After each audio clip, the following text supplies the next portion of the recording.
이태원 참사 전에도 압사 사고는 있었고 당시에도 수많은 생명을 앗아갔습니다. 오늘 저희 BTV 뉴스특보에서는 이태원 참사 이후 어떤 것을 되짚어봐야 할지, 그리고 압사 사고로부터 스스로 보호할 수 있는 방안은 무엇인지 짚어봅니다. 먼저 김대우 기자가 보도합니다.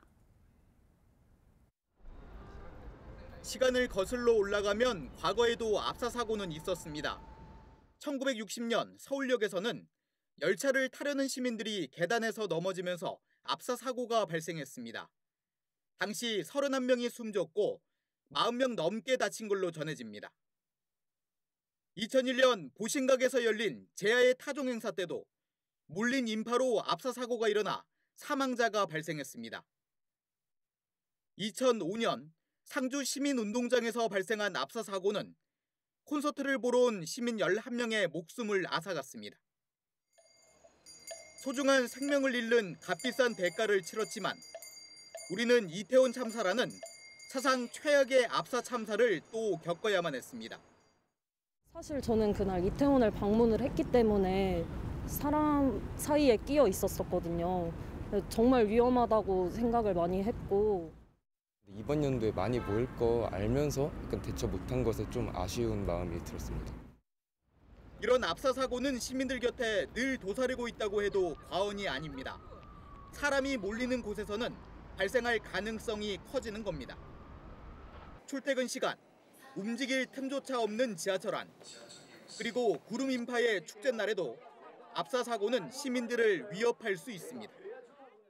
흐르는 물은 잘 얼지 않지만 물이 멈추게 되면 금방 얼게 되잖아요. 이런 것처럼 보행자의 이동 속도, 밀도가 높은 상태에서 속도가 낮아지면 내부의 압력이 높아집니다. 서로 미는 힘들이.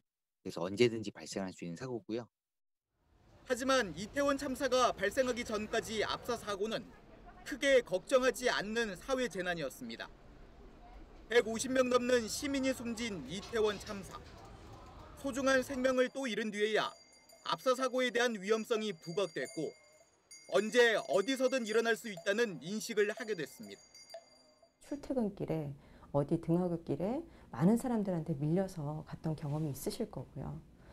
이런 경험들이 그전까지는 이게 내 생명을 위협할 수 있다는 자각까지는 못하지만 신체적인 불편감을 굉장히 유발하면서 힘들어도 꼭 참고 다니셨을 텐데 이번에 참사를 너무 끔찍한 상황을 노출이 되셨다 보니까 이런 상황이 정말로 이제 큰 문제가 될 수 있겠구나라는 걸 경험을 하시게 되면서 학계 등 전문가들 사이에서는 질서의식을 높여야 한다는 주장이 나옵니다.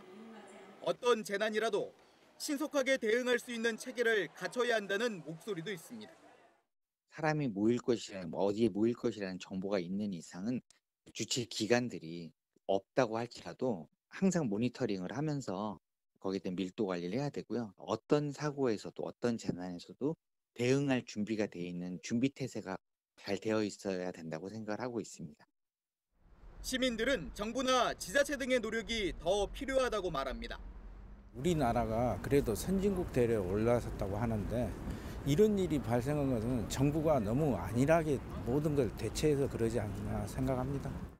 정부 관계자들이 정말 자기 일처럼 시민들의 소리에 특히 어떤 이렇게 방범이나 이런 게 관계된 사람들은 정말 정신 차리고 바로 작은 소리에도 귀를 기울여서 생각조차 할 수 없었던 이태원 참사.